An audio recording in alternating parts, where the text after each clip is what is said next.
Akhwatil kiram, puji dan syukur kita panjatkan kehadirat Allah Subhanahu wa taala dengan segala limpahan rahmat dan karunia-Nya. Pada sore hari ini kita bisa bertemu kembali di tempat yang mulia ini. Semoga Allah Subhanahu wa taala senantiasa melimpahkan keberkahan dan melimpahkan membukakan pintu rezeki dan kebaikan untuk kita semua. Amin ya rabbal alamin. Salawat serta salam semoga tetap tercurahkan kepada Nabi kita Muhammad sallallahu alaihi wa ala alihi wasallam, pada keluarga beliau dan para sahabatnya serta para pengikutnya ila yaumiddin. Pada pertemuan kali ini kita membahas atau masuk pada tafsir surat yang ketiga dari akhir surat Al-Quranul Karim, yaitu tafsir surat Al-Ikhlas. Surat ini barakallahu fikum dinamakan surat Al-Ikhlas karena memang kandungannya adalah benar-benar anjuran dan perintah untuk ikhlas, memurnikan harapan, memurnikan ketergantungan, memurnikan rasa takut, memurnikan harapan, semua hanya kepada Allah Subhanahu wa taala. Sehingga dinamakan dia suratul Ikhlas. Karena Allah Azza wa Jalla tidak ridha disekutukan dengan apapun, sekecil apapun. Kita dianjurkan untuk selalu ikhlas dalam segala hal. Kita berobat, kita tetap bergantung dan ketergantungan hati kita kepada Allah Subhanahu wa taala.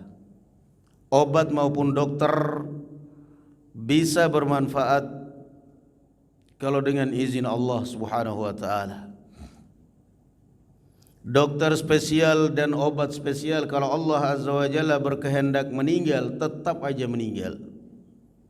Makanya Nabi Ibrahim alaihi salatu wassalam mengatakan, wa idza maridtu fahuwa yashfin, dan jika aku sakit maka Allah yang menyembuhkanku. Fahuwa yahdin, fahuwa yashfin. Nabi kita Muhammad sallallahu alaihi wa ala alihi wasallam ketika diancam oleh seorang A'rabi kafir, Rasulullah sallallahu alaihi wa ala alihi wasallam sedang tidur. Beliau menggantungkan pedangnya di ranting pohon.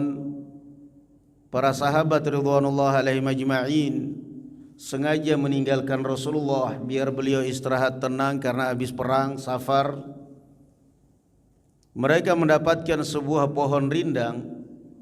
Mereka sengaja meninggalkan Rasulullah biar beliau beristirahat dengan tenang, nyenyak. Para sahabat pun terpencar. Datang seorang A'rabi, mengambil orang kafir Arabi ini, mengambil pedangnya Rasulullah sallallahu alaihi wasallam, kemudian mengancam Rasulullah sallallahu alaihi wasallam dan mengatakan, takhafuni. Rasulullah sallallahu alaihi wasallam bangun tidur kaget. Sedang tidur, tiba-tiba ada yang bangunkan, dan ternyata beliau dibangunkan dengan pedang. Pedangnya sendiri di tangan lawan, di tangan orang kafir. Beliau mengatakan, takhafuni, kamu takut pada saya? Rasul sallallahu alaihi wasallam duduk bangun dari tidur dengan tenang. Beliau mengatakan, la, saya enggak takut. Mampu enggak tauhid kita seperti itu? Kita ini kadang-kadang baru baca berita aja, baru dengar berita aja udah takut. Udah takut. Wah, ini ada rencana begini, ini negara begini. Baru baca berita, baru dengar berita udah panik, udah ketakutan. Ini Rasul sallallahu alaihi wasallam, maut sudah di depan mata. Takhafuni, kamu takut? Ini pedang sudah di tangan saya. Sabet dikit sudah innalillah. Apa jawab Rasul sallallahu alaihi wasallam? La, saya enggak takut. Qala fama yamna'uka minni. Kata Arabi ini, siapa yang bisa menghalangi kamu dari saya? Yang bisa melindungi membentengi kamu dari saya siapa? Di sini nggak ada orang. Kamu nggak ada pengikutnya, nggak ada orang, nggak ada yang bisa menghalangi. Mati kamu sekarang. Man yamna'uka minni? Apa kata Rasul sallallahu alaihi wasallam? Allah, Allah, Allah 3 kali. Kata Rasul sallallahu alaihi wasallam, yang menghalangiku dari kejahatanmu adalah Allah, Allah, Allah. Gemetar itu. Fasaqata as-sayfu min yadihi. Gemetar tangannya si Arabi ini, pedang jatuh dari tangannya. Kemudian diambil oleh Rasul sallallahu alaihi wasallam pedang itu, dan beliau kemudian balik mengancam. Takhafuni? Gantian sekarang. Rasulullah yang mengancam. Qala kun khaira akhidin. Rasul sallallahu alaihi wasallam ketika mengancam si Arabi ini, Arabi justru menasihati dia. Kun khaira akhidin. Jadilah Anda orang yang paling baik membalas kejahatan. Jangan membalas kejahatan dengan kejahatan. Tuh saya enggak bunuh kamu kok, kenapa saya dibunuh? Tuh saya enggak jadi bunuh kamu, kenapa saya yang dibunuh? Mau masuk Islam, Tuslim? Halala, masuk Islam enggak? Saya enggak mau masuk Islam. Tapi saya berjanji tidak akan pernah memerangimu dan tidak akan pernah mengikuti siapapun yang merangi kamu. Dan akhirnya ini orang pun pulang dan mengumumkan kepada kaumnya bahwa saya bertemu dengan orang yang paling baik. Lihat bagaimana tauhidnya Rasul sallallahu alaihi wasallam. Makanya ini dinamakan surat Al-Ikhlas. Yang sudah boleh dikata kita sudah hafal semua, tetapi penerapannya tertanam tidak mampu enggak kita. Yang terus terang barakallahu fikum, kadang-kadang kita ini sangat lemah tauhidnya. Baru membaca berita, baru mendengar berita, ini ada pergerakan, rencana pergerakan komunis, ini ada begini, ini ada begitu. Itu udah galau hati kita, udah enggak bisa tidur. Udah main laknat aja, main doa kejahatan. Kita enggak sadar bahwa Nabi Ibrahim alaihi salatu wassalam lebih parah dari itu. Nabi Ibrahim bukan hanya sekedar cerita, bukan hanya sekedar katanya, bukan hanya sekedar berita. Di tengah-tengah kobaran api Nabi Ibrahim dibakar, dipanggang di dalam api. Itu Nabi Ibrahim alaihi salatu wassalam. Tapi apa Nabi Ibrahim? Murnikan tauhid, murnikan harapan, murnikan ketergantungan kepada Allah Subhanahu wa taala. Hasbiyallahu wa ni'mal wakil. Cukuplah aku, bagiku Allah Subhanahu wa taala, dan Allah sebaik-baik pelindung. Tauhid kita itu akan teruji barakallahu fikum ya ikhwan. Tauhid kita kokoh atau tidaknya, besar atau tidaknya tauhid kita, murni atau tidaknya tauhid kita barakallahu fikum ya ikhwan, itu akan terlihat pada saat ada ujian. Pada saat ketika menghadapi ujian, disitulah akan terlihat tauhidmu benar atau tidak. Jadi ini bukan hanya katanya, baru sekedar berita, bukan. Nabi Ibrahim, Nabi Musa alaihi salatu wassalam, dia benar-benar menunjukkan tauhidnya kepada Allah Subhanahu wa taala ketika dalam kejaran Firaun dan bala tentaranya. Noleh ke belakang para serigala-serigala yang haus darah. Firaun dan bala tentaranya siap menerkam. Maju ke depan lautan yang siap menelan. Enggak ada pilihan. Jadi sekali lagi tauhid kita ini akan terlihat barakallahu fikum ya ikhwan pada saat kita buntu dalam segala cara, pada saat kita putus asa dengan semua makhluk. Di situ tauhid kita akan teruji, murni apa enggak ini.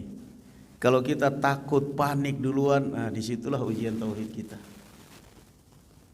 Yang selama ini kita katanya taklim, kita katanya belajar kitab tauhid, yang selama ini katanya kita ngaji akidah, di situ akan terlihat itu. Di situ akan terlihat itu.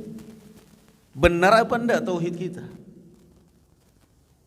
Yang selama ini kita ucapkan Allahus Samad, bahwasanya Allah Azza wa Jalla adalah satu-satunya zat tempat kita menggantungkan segala harapan kita. Di situ akan teruji.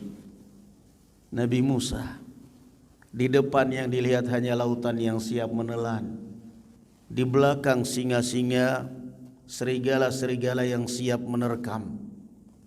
Bani Israel mengatakan inna lamudrakun. Inna lamudrakun. Kita bakal mati di sini. Inna lamudrakun. Semua Bani Israel mengatakan begitu. Disitulah coba lihat tauhidnya Nabi Musa alaihi salatu wassalam.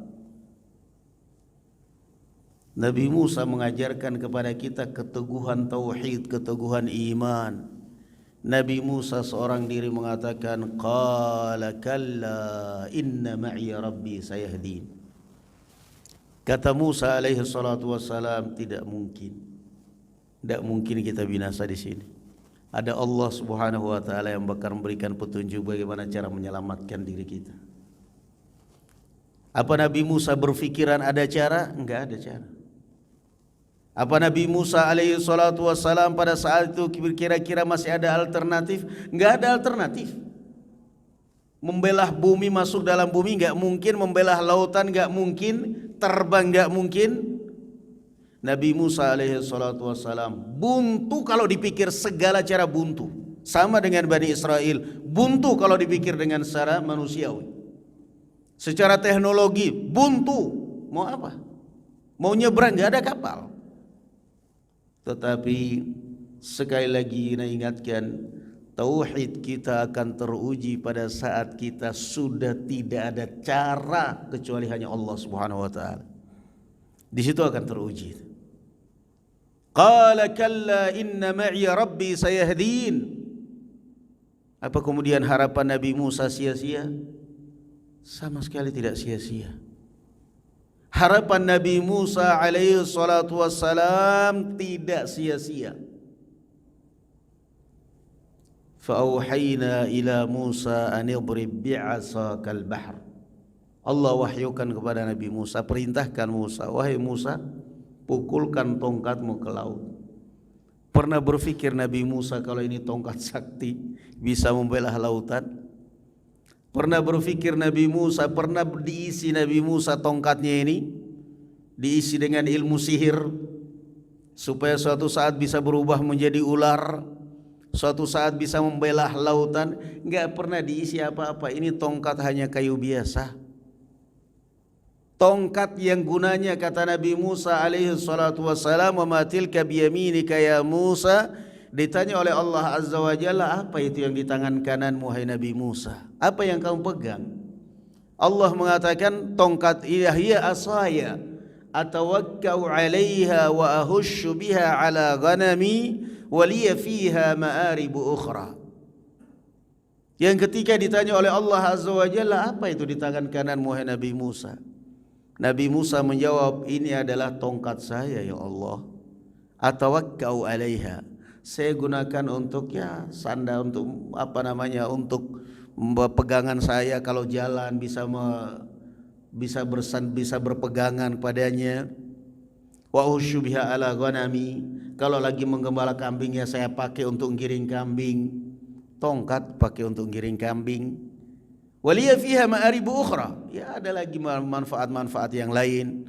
Kadang-kadang saya pakai kalau lagi ada pohon yang tinggi, daunnya saya jatuhkan pakai tongkat supaya bisa dimakan kambing. Itulah tongkatnya Nabi Musa. Siapa yang pernah menyangka kalau dia bisa membelah lautan yang segitu besarnya dan segitu luasnya? Maka sekali lagi itulah yang dinamakan tauhid. Kita membaca berita, mendengar berita enggak bisa tidur, wah ini negara udah gawat. Taubat cepat-cepat, tauhidmu enggak benar. Taubat cepat, tauhidmu enggak benar. Nah, Kita ini semua nyawa kita itu di tangan Allah Subhanahu wa taala. Mohon maaf, kadang-kadang sampai ada bahkan karena terlalu banyak mengikuti berita, terlalu banyak mengamati berita, sampai akhirnya taklim ngaji pun takut. Kenapa taklim ngaji takut? Banyak mata-mata ini. Ternyata kita ini lagi dipantau. Ternyata kita ini, ternyata setan menyusup dalam hati kita. Itu enggak benar. Salah. Yang memantau ini ada seorang panglima perang ketika perang Thailand sama Libya itu. Ketika sampai kepada dia berita bahwasanya Thailand menyiapkan pesawat-pesawat tempurnya apa semua, jawab dia apa? Pesawat-pesawat tempur ini semuanya terbang di atas arsy atau di bawah arsy? Mereka jawab di bawah arsy. Sudah. Jangan nakut-nakutin saya dengan yang di bawah arsy dari yang di atas arsy. Tetap aja di atas arsy ada Allah Subhanahu wa taala yang bisa menghanguskan mereka. Itulah yang dinamakan tauhid. Yang dinamakan tauhid. Jadi ayat ini barakallahu fikum menanamkan kepada kita at-tauhid. Wahada yuwahidu tauhidan, yang artinya Allah Subhanahu wa taala tanamkan Allah, kebesaran Allah, keagungan Allah, keesaan Allah Subhanahu wa taala di dalam hatimu. Perbiasakan. Ada berita yang mengancam, ada sesuatu yang mengancam, perbiasakan keluar dari lisan kita, hasbunallahu wa ni'mal wakil. Selesai. Hasbunallahu wa ni'mal wakil. Cukuplah bagi kita Allah Subhanahu wa taala dan Allah sebaik-baik pelindung. Enggak perlu. Ini ternyata kita lagi dipantau, ternyata lah Anda benar enggak? Ngajinya, taklimnya benar enggak? Benar. Udah enggak perlu takut. Yang memata-matai kita itu di belakang dia ada malaikat 2. Bisa jadi belum sampai menyampaikan berita ke sana, di tengah jalan kecelakaan mati udah.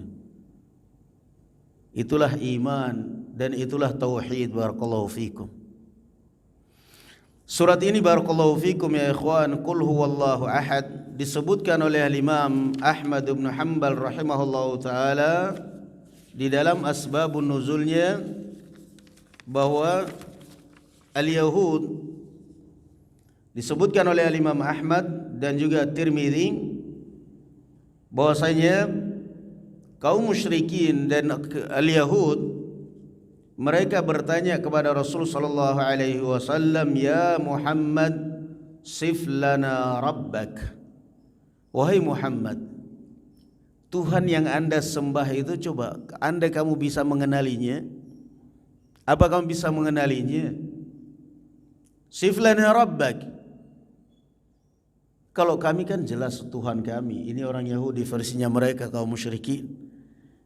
Tuhan kami kan jelas wahai Muhammad. Berhala, ada yang dari batu, ada yang dari tembaga, ada yang dari roti, adonan tepung.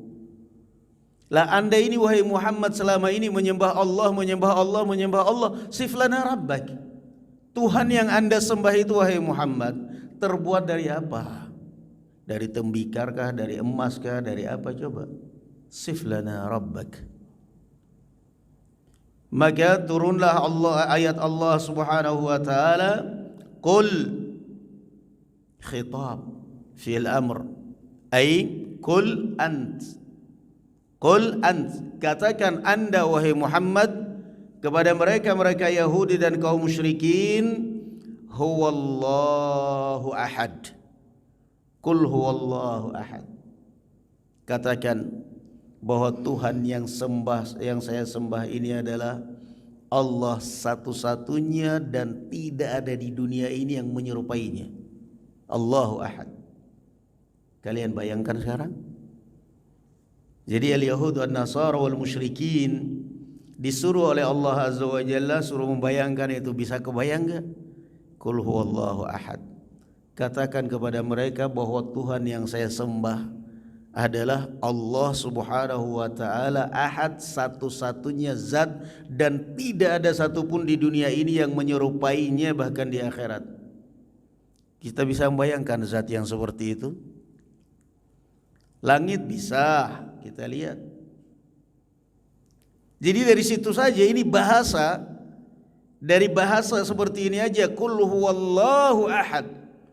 Dengan bahasa seperti ini aja kaum musyrikin dan al-Yahud udah lumpuh, udah enggak bisa. Dan ini termasuk barakallahu fikum min balagatil Quran. Ini termasuk balagatul Quran.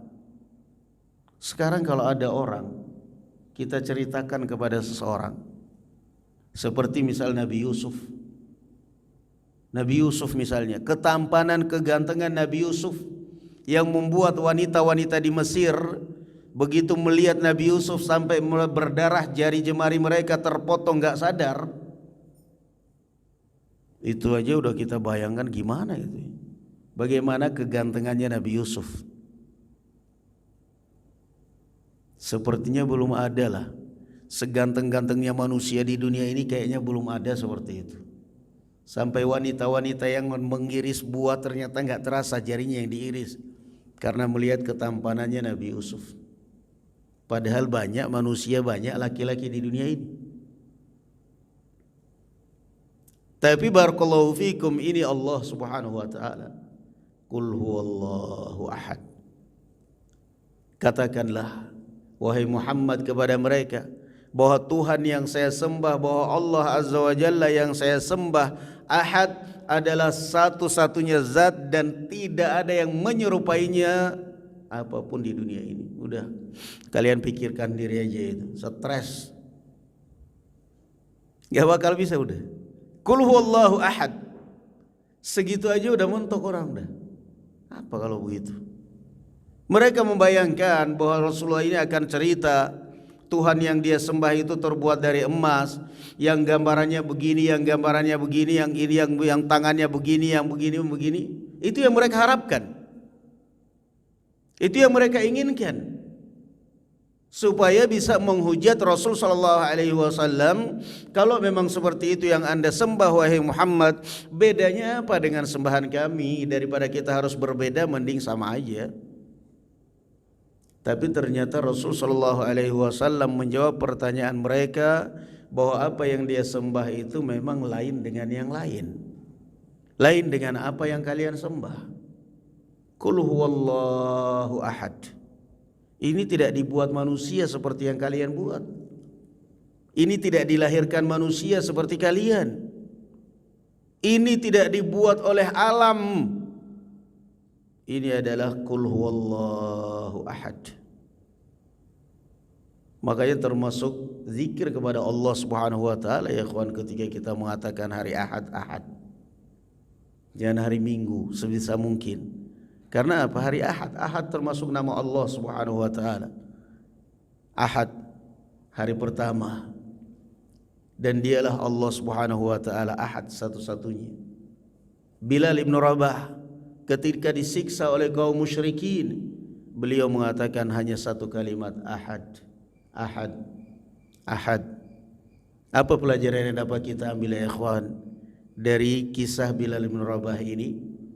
Pelajaran yang dapat kita ambil bahwa zikrullah azza wa jalla itu adalah stamina dan nutrisi dalam tubuh kita. Jangan pernah meremehkan. Bilal bin Rabah disiksa, dicambuk lebih hina bahkan dari binatang. Ditelanjangi, ditaruh di tengah padang pasir yang kalau seandainya kata beliau daging ditaruh di situ matang karena panasnya. Ditaruh di situ, ditindis dengan batu yang tidak bisa diangkat oleh dua orang. Kita bayang kok bisa hidup ya, kok bisa selamat ya. Satu kalimat yang dia sebutkan, Ahad, Ahad, Ahad, itu aja yang ada di lisannya, nggak pernah lepas. Ahad, Ahad, Ahad. Apa itu Ahad? Qul huwallahu ahad. Allah satu-satunya zat yang berhak menyelamatkan saya, yang saya sembah. Sekali lagi bahwa pelajaran yang dapat kita ambil dari kisah Bilal barakallahu fikum ya ikhwan, bahwa zikrullah azza wa jalla itu adalah nutrisi dan semangat dalam hidup kita. Saya kasih contoh.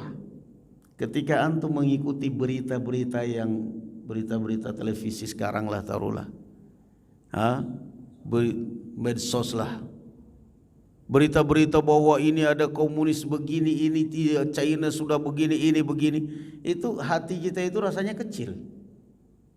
Lalu kenapa kok jadi padahal ini negara kan minoritas, apa kita ini kan mayoritas? Bukankah ini negara diperjuangkan oleh penjajah kita, oleh ini? Rasanya panik kita, pesimis kita rasanya, kecil hati kita rasanya. Di manalah artinya kita umat Islam, di manalah kedudukan kita, di manalah perjuangan, di mana, bahkan condong nanti setelah itu mengagungkan dan membesar-besarkan orang kafir. Ternyata mereka dan ternyata. Tapi ketika kita katakan hasbunallah wa ni'mal wakil, itu rasanya kecil orang kafir itu. Dan timbul rasa optimis dalam hati kita besar itu. Hasbunallah wa ni'mal wakil. Hasbunallah wa ni'mal wakil. Hasbunallah wa ni'mal wakil. Itu sama. Bahwa zikrullah azza wa jal adalah nutrisi dalam tubuh kita. Kita merasakan takut. Kita merasakan takut. Kenapa? Kita sedang melewati tempat yang kata orang-orang sini terancam angker tempatnya ini. Kita pun ikut merasakan takut. Rasanya merinding itu. Merinding tubuh kita. Tengah malam lagi. Coba antum berzikir kepada Allah. A'udzu bikalimatillahi tammati min syarri ma khalaq. A'udzu bikalimatillahi tammati min syarri ma khalaq. A'udzu bikalimatillahi tammati min syarri ma khalaq. Itu rasanya kembali itu. Normal. Kembali semangat kita kembali, rasa takut mulai hilang, keberanian muncul. Semua kenapa? Zikrullah. Kenapa ya ikhwan? Alladzina amanu wa tatma'innu qulubuhum bi dzikrillah, ala bi dzikrillah tatma'innul qulub. Dengan kamu berzikir kepada Allah, hatimu akan tenang. Ala bi dzikrillah tatma'innul qulub. Maka sekali lagi barakallahu fikum, pelajaran yang dapat kita ambil dari kisah Bilal bin Rabah ini menunjukkan barakallahu fikum bahwasanya Allah zikrullah azza wa jalla itu adalah nutrisi, stamina. Dulu ada pejuang kita di Indonesia ini, Bung Tomo kalau tidak salah, dia membuat pernyataan, saya tidak tahu bagaimana menggerakkan pemuda semangat mereka untuk berjuang. Saya tidak mengetahui kalimat apa yang bisa menggerakkan dan membakar semangat para pemuda untuk berjuang selain kalimat Allahu Akbar. Mendengar kalimat Allahu Akbar terbakar semangat itu. Beda dengan kalimat ayo jihad, ayo jihad, ayo jihad. Ayo perang, ayo berjuang. Rasanya kurang seru. Tapi ketika digerakkan dengan kalimat Allahu Akbar, terbakar semangat anak muda untuk berjuang memperjuangkan negara ini. Itulah zikrullah azza wa jal. Dan itulah kalimat Allah azza wa jal, Qul huwallahu ahad.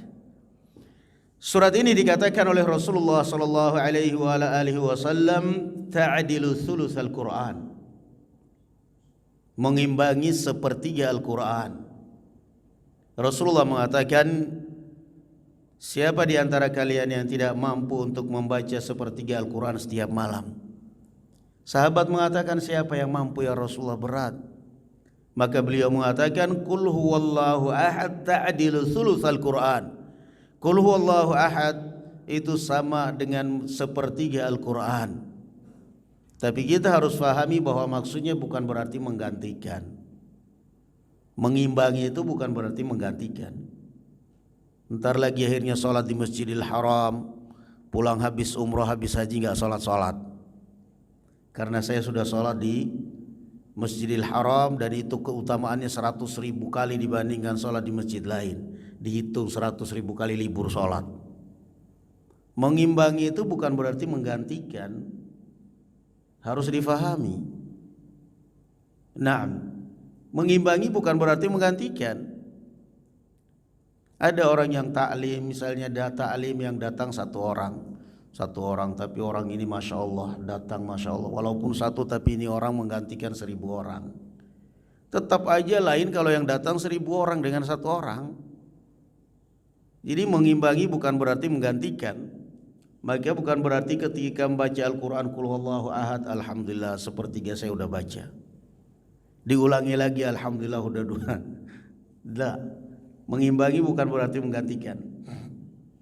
Kemudian yang kedua, ayat yang kedua, barakallahu fikum ya ikhwan, Allahus Samad.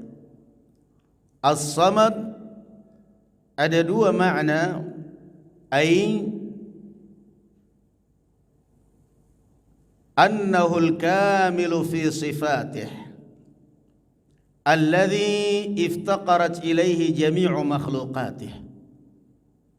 As-Samad yakni zat yang maha sempurna sifatnya, tempat hamba semuanya menggantungkan segala macam kebutuhan. Jadi al-Yahud wan Nasara mereka bertanya kepada Rasul sallallahu alaihi wasallam, menjelaskan, mendengarkan penjelasan Rasul sallallahu alaihi wasallam. Mereka kalau bahasa kita tambah enggak mudeng gitu. Karena apa? Yang ada di benak mereka, di hayalan mereka ya sama dengan Tuhan yang lain. Ternyata kata Allah Azza wa Jalla, Allahus Samad. Tuhan yang saya sembah ini adalah Tuhan yang sifatnya semuanya sempurna. Kalau kalian kan ada Tuhan rezeki, ada Tuhan bala. Kalau sedang mau berdoanya tolak bala lewat Tuhan ini. Kalau mau minta hujan pakai Tuhan ini. Kalau mau minta jodoh pakai kuburan ini. Kalau mau minta ini, mau minta itu, semuanya pakai kuburan ini. Kalau saya enggak. Allahus Samad. Kata Rasul sallallahu alaihi wasallam, kata Allah Azza wa Jalla, wahai Muhammad, katakan kepada mereka bahwa Tuhan saya itu adalah satu. Tetapi As-Samad, yang memiliki semua sifat yang sempurna. Enggak bakal mati, enggak bakal punah, enggak bakal ngantuk. As-Samad. Dan satu, tetapi semua zat, semua makhluk butuh kepada dia. Ini sama dengan dalam sebagian riwayat kaum musyrikin menantang Rasul sallallahu alaihi wasallam, ya Muhammad, kita ini kebutuhan sangat banyak. Menurut mereka al musyrikun, kenapa mereka punya Tuhan macam-macam? Ada dewa laut, ada dewa darat, ada dewa ini. Karena kebutuhan kita sangat banyak. Maka Rasulullah sallallahu alaihi wasallam mengatakan, bagaimana pendapat kalian kebutuhan yang banyak, Tuhan yang banyak tapi enggak bisa apa-apa, dengan Tuhan satu tapi segalanya bisa? Mana yang lebih utama? Allahus Samad. Allah Subhanahu wa taala segalanya.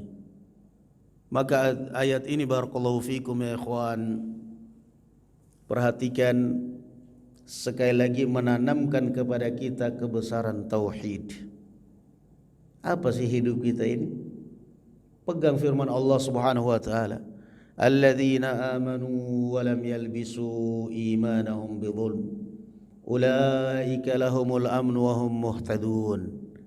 Dan orang yang beriman dan tidak mencampur adukan keimanan dengan kesyirikan. Yang penting tauhid kita ini jangan dicampur dosa. Itu jaminan dari Allah.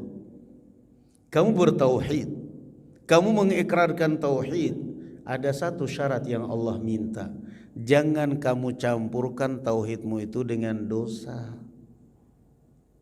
Jangan bertauhid, jangan takwa kalau di keramaian orang.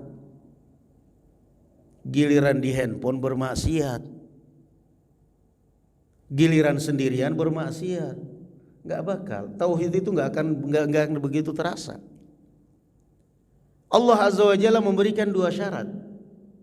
Anda bertauhid, tetapi jangan dicampur aduk tauhidmu itu dengan dosa, terutama dosa syirik. Walam yalbisu imanahum bidzulm. Apa kata Allah? Ulaika lahumul amnu wahum muhtadun. Mereka akan selalu mendapatkan keamanan di dunia di akhirat dan akan mendapatkan petunjuk hidayah di dunia dan di akhirat. Allah Azza wa Jalla memberikan 2 jaminan dengan 2 syarat. Apa 2 syarat itu? Anda bertauhid, tetapi tidak cukup hanya bertauhid. Jangan kamu campur adukkan tauhidmu itu dengan dosa dan syirik. Makanya kenapa dulu kaum muslimin selalu ditolong Allah Subhanahu wa taala karena mereka bertauhid. Mereka yakin hanyalah Allah Subhanahu wa taala yang menolong. Ketika Rasulullah sallallahu alaihi wasallam mengatakan kepada Khalid bin Walid, Saifullah al-maslul, pedang Allah Subhanahu wa taala yang terhunus. Ini tauhid. Tauhid dari Rasul sallallahu alaihi wasallam mengajarkan kepada kaum muslimin simbol bahwasanya Khalid bin Walid enggak bakal terbunuh dalam pertempuran. Kalau Khalid bin Walid terbunuh, apa kata orang? Pedang Allah mati. Subhanallah. Kalimat-kalimat tauhid yang terselubung. Kalau Khalid bin Walid terbunuh di dalam jihad fi sabilillah, meninggal di dalam jihad fi sabilillah, ini salah satu aib dan cacat. Berarti Rasul sallallahu alaihi wasallam enggak benar juga kadang. Buktinya dia mengatakan Khalid bin Walid pedang Allah, tapi buktinya terbunuh. Apa kata orang? Pedang Allah mati. Pedang Allah terbunuh. Padahal apa sih yang dipakai oleh Khalid bin Walid? Kulitnya ya sama, pedangnya ya sama, tamengnya ya sama. Tapi kok enggak mati-mati itu loh. Ya dikeroyok, ya digebukin, dipedangin. Subhanallah. Apa karena Khalid bin Walid punya jimat? Apa karena Khalid bin Walid kebal? Kalau dulu orang-orang tua kita kan makmur itu, di mana-mana ada perguruan tebal untuk tebal bacok, kebal bacok, tebal kulitnya. Kalau sekarang sudah enggak ada itu, yang ada apa? Tebal muka, kebal hukum. Udah enggak ada. Zaman sekarang itu yang ada tebal muka, kebal hukum udah. Enggak ada lagi itu tuh, tebal bacok, kebal bacok. Kenapa? Ar-Rasul sallallahu alaihi wasallam mengajarkan kepada kita tauhid. Khalid bin Walid Saifullahil Maslul. Perang jihad dimanapun yang lain mati, yang ini terbunuh. Khalid bin Walid pulang lagi, panglima lagi. Nggak mati-mati. Diganti oleh Umar bin Khattab dengan Abu Ubaidah, tetap aja Khalid. Sampai akhirnya meninggal di atas ranjang. Lalu apa kata Khalid bin Walid? Liya'lamal jubana. Wahai orang-orang penakut, kalian harus tahu bahwa tidak ada satupun di badanku ini kecuali ada sabetan pedang, ada bekas tombak, ada bekas panah. Tapi ternyata Allah Azza wa Jalla menakdirkan saya harus mati di atas ranjang. Padahal harapan dia ingin mati di jalan Allah Subhanahu wa taala. Itulah tauhid. Maka Allahus Samad. Jadi kalau kita simak ayat-ayat pendek seperti ini ya ikhwan, yang kita baca setiap hari, yang kita baca setiap saat, itu sebenarnya barakallahu fikum kalau kita amalkan, itu menyadarkan kita tauhid kita itu benar atau tidak. Ngaji tauhidnya kita itu benar atau tidak, ya tergantung itu. Kenapa barakallahu fikum ya ikhwan? Bukan jaminan orang yang di medan jihad itu mati duluan daripada orang yang enggak jihad. Itu adalah keyakinan munafik. Alladzina qalu li ikhwanihim wa qa'adu law ata'una ma kutima matu wa ma qutilu. Qul law kuntum fi buyutikum la barazal ladzina kutiba alaihimul qatlu ila madaji'ihim. Orang-orang munafik mengejek kaum muslimin yang ikut dalam perang perang Uhud dan terbunuh 70 orang dalam perang Uhud. Apa kata munafik? Mereka mengatakan lau kanu indana ma matu wa ma qutilu. Kata mereka orang munafik, coba kalau mereka nurut sama kita, seperti kita ini enggak ikut perang, tinggal di Madinah, kan mereka enggak bakal terbunuh dan enggak bakal mati. Munafik. Lau kanu indana ma matu wa ma qutilu. Apa bahasa kita kalau kita terjemahkan dalam keseharian kita? Coba tadi kalau kamu nggak ikut, kan nggak sakit. Coba tadi kalau kamu nurut sama saya, kan kamu nggak luka seperti ini. Nggak usah bahasa-bahasa seperti itu, nggak perlu. Kalau mau memberikan pelajaran kepada anak kita, besok-besok lagi kalau orang tua ngomong, dengarkan. Besok-besok lagi kalau dinasehati, indahkan. Gak usah mengatakan, coba tadi kalau kamu nurut sama saya kan gak seperti ini. Kamu tahu dari mana? Bisa jadi anakmu nurut, gak pergi sama temannya, akhirnya kejatuhan plafon, luka juga. Bisa jadi. Jadi jangan ada sesuatu yang terkesan mendahului ilmunya Allah Subhanahu wa taala. Tadi kan sudah Bapak bilang, jangan pergi. Kamu tetap pergi, buktinya sakit kan sekarang. Coba kalau kamu tadi nurut sama Bapak. Apa Anda tahu bahwa anakmu itu kalau nurut gak bakal sakit? Tahu dari mana Anda? Anda gak tahu. Maka kalau hanya sekedar mendidik anak, makanya besok-besok kalau dinasehatin ibu nurut. Berarti tadi kalau saya nurut ibu gak sakit ya? Ya wallahu alam. Saya juga gak tahu. Tapi yang jelas besok-besok kalau diingatin nurut. Kalau dinasehatin dengarkan. Tapi kalau udah kalimat, coba tadi kalau kamu nggak nurut, kamu kalau menurut sama saya, coba tadi kalau kamu, kan nggak begitu, nggak boleh. Rasul sallallahu alaihi wasallam mengatakan, wa in asabaka syai'un fala taqul law anni fa'altu kadza kana kadza wa kadza walakin qul qadarullah ma syaa fa'al. Kalau Anda sedang mengalami suatu musibah, suatu bala, jangan pernah mengatakan, coba tadi kalau kamu begini, coba kalau tadi seandainya tidak begini, kan nggak bakal begini. Jangan. Karena itu adalah pintu syaitan. Lalu apa? Ya udah qadarullah ma syaa fa'al. Tapi kan kita juga butuh mendidik anak kita. Lalu bagaimana? Makanya besok-besok kalau diingatin dengar. Besok kalau diingatin orang tua nurut. Gitu aja udah. Jangan kemudian coba tadi, apalagi kadang sampai marah. Coba kalau kamu tadi nggak pergi kan nggak begini. Coba tadi kamu nurut sama saya kan kamu nggak begini. Tahu dari mana? Ini orang munafik, coba lihat. Lau kanu indana ma matu wa ma qutilu. Coba kalau seandainya kalian nggak pergi, nggak ikut-ikutan dengan Muhammad di Uhud sana, kan nggak mati seperti itu. Lalu apa kata Allah Azza wa Jalla?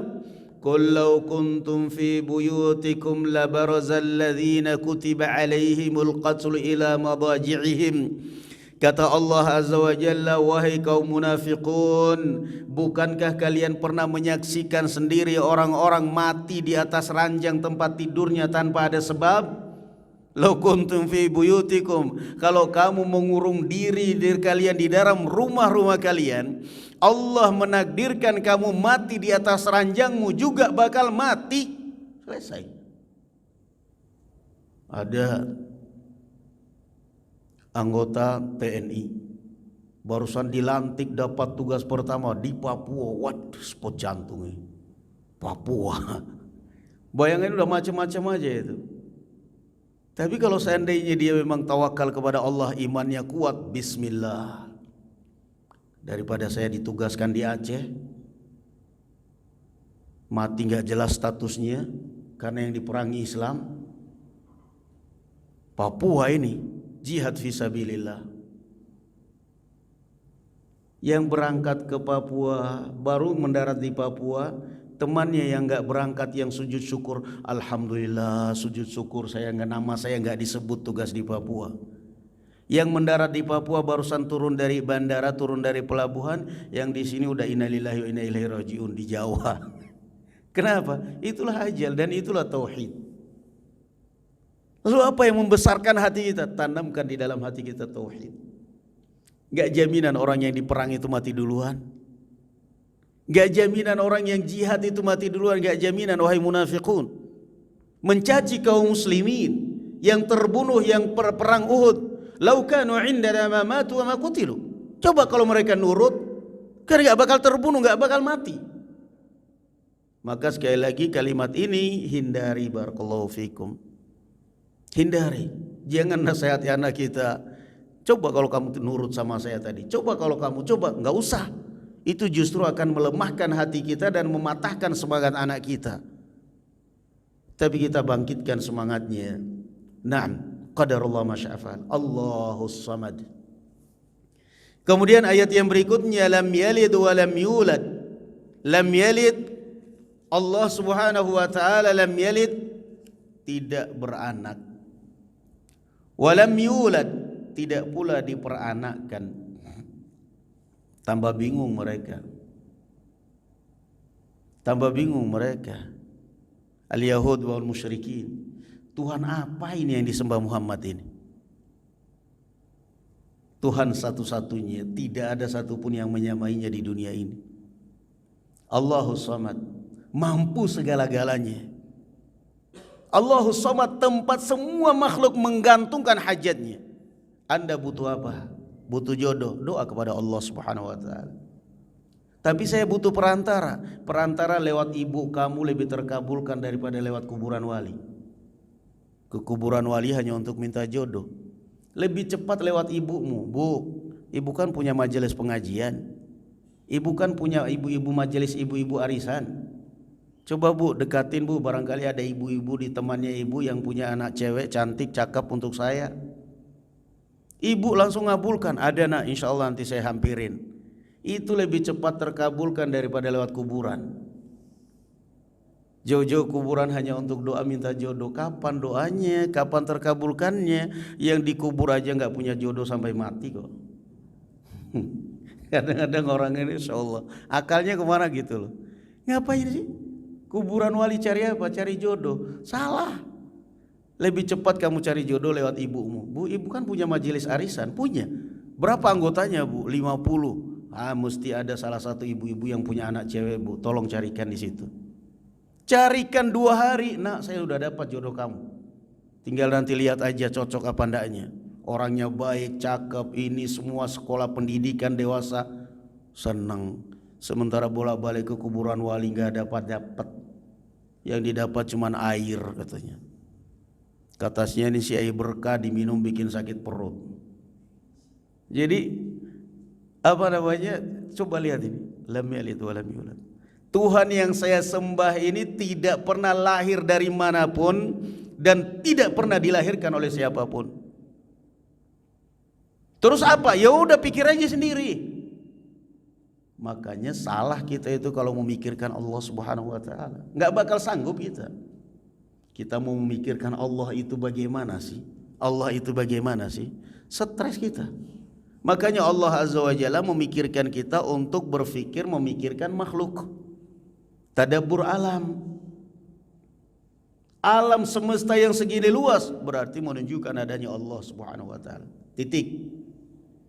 Kata Allah, kata Rasul sallallahu alaihi wasallam, akan senantiasa syaitan mempengaruhi kalian dengan menanyakan, siapa yang menciptakan ini? Jawabannya Allah. Siapa yang menciptakan? Allah. Siapa yang menciptakan? Allah. Sampai nanti kepada putus terakhir, kalau begitu siapa yang menciptakan? Allah. Lalu apa jawabannya? Kalau kata Rasulullah, kalau sudah ada pertanyaan seperti itu, katakan a'udzubillahi minasyaitonir rajim. A'udzubillahi minasyaitonir rajim. Kalau kita ditanya, lah kalau begitu yang menciptakan Tuhan itu siapa, Ustaz? Kalau Tuhan dicipta, lalu kalau begitu siapa? Kalau Tuhan itu diciptakan, sementara di wujud ini hanya 2, alam dan alim, makhluk dan sang pencipta. Kalau Tuhan tercipta, ya berarti tidak ada pencipta semuanya kalau begitu. Yang namanya mencipta itu ada sebelum ciptaan selesai. Ada sebelum ciptaan. Apa maksudnya? Kamu terbang ke alam angkasa sana biar mati nanti kamu tahu sendiri. Mau mutar-mutar ke situ mau apa kamu? Gak bakal nyambung. Kok bisa Ustaz? Ada pencipta itu alam ada sebelum alam ciptaannya. Kan namanya segala sesuatu itu kan mesti ada permulaan, mesti ada awal. Memang ada. Huwal awwal wal akhir wal zahir wal batin. Dialah Allah Azza wa Jalla yang maha awal. Tapi ada yang menciptakan? Enggak ada. Kalau ada yang menciptakan berarti itu sama aja artinya semuanya saling menciptakan satu dengan yang lain. Enggak ada. Jadi kalau mau membayangkan ujung-ujungnya stres. Ujungnya stres. Ya ini contohnya. Al-musyrikun bertanya kepada Rasulullah, Tuhanmu itu dari mana? Dijawab oleh Rasulullah, sudah mikir aja sendiri kalian. Enggak ada, kita enggak boleh memikirkan Tuhan. Yang ada adalah berzikir dan beribadah kepada Allah Subhanahu wa taala. Kalau kita fikirkan Allah itu bagaimana? Enggak ada. Imam Malik ketika ditanya, wahai Imam, Allah katanya beristiwa di arasy-Nya, bagaimana bentuk istiwanya coba? Satu aja. Mau membayangkan ini orang, bagaimana bentuk istiwanya Allah? Satu aja. Imam Malik mengatakan al-istiwa'u ma'lum wal kaif majhul wal imanu bihi wajib was su'alu anhu bid'ah. Imam Malik mengatakan istiwa itu maklum, sudah. Istiwa sudah. Bagaimananya wallahu alam, kita enggak tahu, enggak boleh kita bayangkan. Wal kaifiyatu majhul, dan mengimaninya adalah wajib, dan menanyakan bagaimananya bid'ah. Enggak ada. Anda mau menanyakan bagaimana Allah? Tidak usah dibayangkan, udah Allahu Samad. Bagaimana sih wujudnya Allah itu? Wujudnya Allah itu adalah qul huwallahu ahad, Allahu Samad, lam yalid wa lam yulad wa lam yakul lahu kufuwan ahad. Dan tidak ada satupun yang sekufu dengannya, yang menyamainya, yang menyamai dalam segala sifatnya. Ya subhanallah. Maka ini adalah iman dan tauhid. Wa lam yakul lahu kufuwan ahad.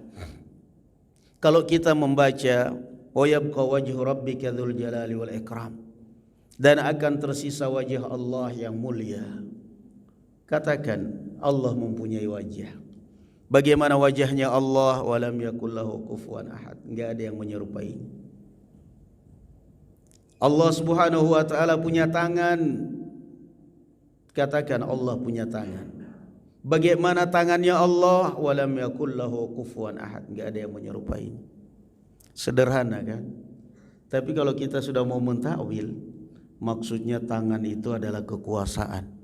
Kalau kita artikan tangan itu artinya tangan, maka berarti kita menyerupakan Allah dengan makhluk.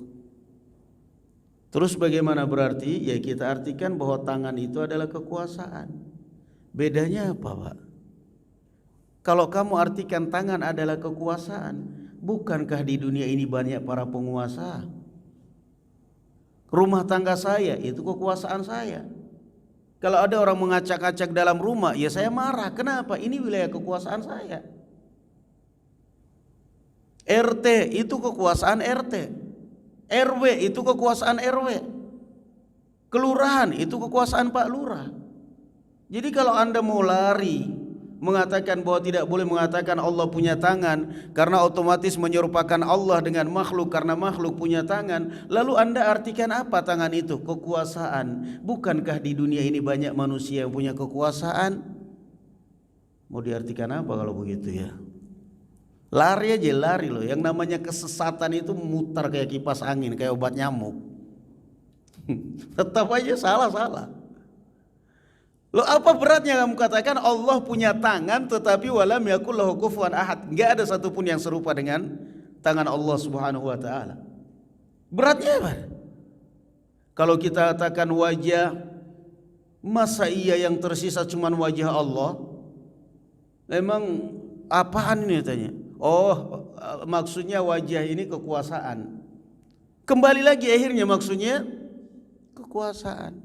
Lah kalau Anda artikan wajah itu adalah kekuasaan, sama juga dengan yang tadi. Berarti Anda menyerupakan Allah juga dengan makhluk karena banyak di muka bumi ini orang yang berkuasa. Yang kedua, kalau Anda mengatakan bahwa wajah itu artinya adalah kekuasaan, lalu yang binasa itu apa? Allah katakan kullu man 'alaiha fan. Semua akan binasa dan yang kekal adalah wajah Allah.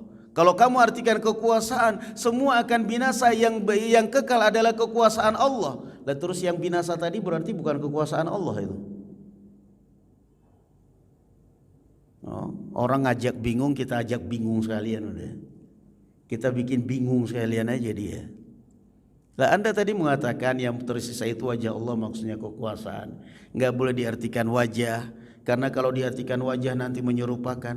Terus yang binasa itu apa kalau begitu? Kullu man 'alaiha fan. Langit dan bumi beserta isinya akan hancur semuanya. Bukankah langit dan bumi ini kekuasaan Allah? wa yabqa wajhu rabbika dzul jalali wal ikram, dan yang tersisa adalah kekuasaan Allah yang maha mulia. Enggak masuk akal, orang bingung. Ini orang bingung ini. Orang bingung. Jadi kadang-kadang kalau kita lihat di YouTube, ya Allah ini pencerah memboyo sadar aja udah. Allah mengatakan apa itu, bahkan menganggap ketika kita mengatakan Allah ada di langit, ada di arsy, dikatakan itu sesat. Lalu yang benar apa? Allah ada di mana-mana. Kamu katakan Allah ada di mana-mana, kenapa doamu selalu tangan menghadap ke langit? Anda mengatakan Allah ada di mana-mana, kenapa Anda kalau berdoa tangannya enggak gini? Gini. Habis Allah ada di mana-mana? Ketika takbir Allahu Akbar, la ilaha illallah, isyaratnya jarinya selalu ke langit. Apa yang kamu tunjuk? Tanganmu berdoa menghadap ke langit itu apa yang kamu harapkan? Toh kamu yakini Allah ada di mana-mana, kenapa kamu selalu berdoa kepada tanganmu ke langit? Karena langit itu adalah kiblatnya doa. Kata dia, karena langit itu adalah kiblatnya doa. Kalau langit itu kiblatnya doa, lalu tidak ada Allah Subhanahu wa taala di sana yang kamu yakini, langit dong yang mengabulkan doa kamu. Musyrik kalau begitu Anda. Jadi agama yang sebenarnya sederhana, yang tidak pernah pertanyaan-pertanyaan seperti itu di zaman Rasul, dalam zaman para sahabat tabi'in, muncul dari orang-orang ahlul ahwa yang seakan-akan itu adalah ilmiah, tapi justru adalah jahiliyat, kebodohan. Itu adalah tambah makin berilmu dalam hal itu makin bodoh orang. Allah Azza wa Jalla dikatakan ada di mana-mana, la haula wala quwata illa billah. Tiga orang mengatakan Allah ada di jalan raya. Di mana-mana ini banyak WC, toilet, tong sampah, tempat pelacuran, tempat narkoba, tempat ini. Kalau Anda katakan Allah ada di mana-mana, la haula wala quwata illa billah, astagfirullahalazim. Enggak tega kita mengatakan ini. Mana ini kalimat subhanallah yang kita ucapkan? Allah Azza wa Jalla zatnya di arsy. Wa huwa ma'akum aina ma kuntum. Sekalipun zatnya Allah ada di arsy, tapi Allah bersama kalian dimanapun kalian berada. Artinya Allah selalu melihat, mendengar, menyertai, memantau kalian dimanapun kalian berada. Zatnya di arsy, tapi sifatnya Allah Azza wa Jalla, penglihatan Allah, pengetahuan Allah, pendengaran Allah ada di mana-mana. Beratnya apa kita katakan begitu? Sebenarnya enggak berat. Cuman karena kesesatan aja yang merasuki hati orang sehingga rasanya susah banget untuk mengakui kebenaran. Naam, ini barakallahu fikum ya ikhwan sekalian tentang tafsir Al-Ikhlas yang menanamkan kepada kita kebesaran tauhid dan akan teruji tauhid kita barakallahu fikum pada saat kita buntu segala usaha dan segala upaya. Pada saat kita ada ujian, ada rasa takut, disitulah tauhid kita akan teruji. Benar apa ndaknya, kokoh apa ndaknya. Yang penting tauhid jangan dicampur dengan maksiat, akan menyebabkan hidup kita tenang bahagia. Na'am barakallahu fikum, wallahu alam bissawab. Walhamdulillahirabbil alamin. Subhanakallahumma wa bihamdik, asyhadu an la ilaha illa anta astaghfiruka wa atubu ilaik. Assalamualaikum warahmatullahi wabarakatuh. Alhamdulillahirabbil alamin.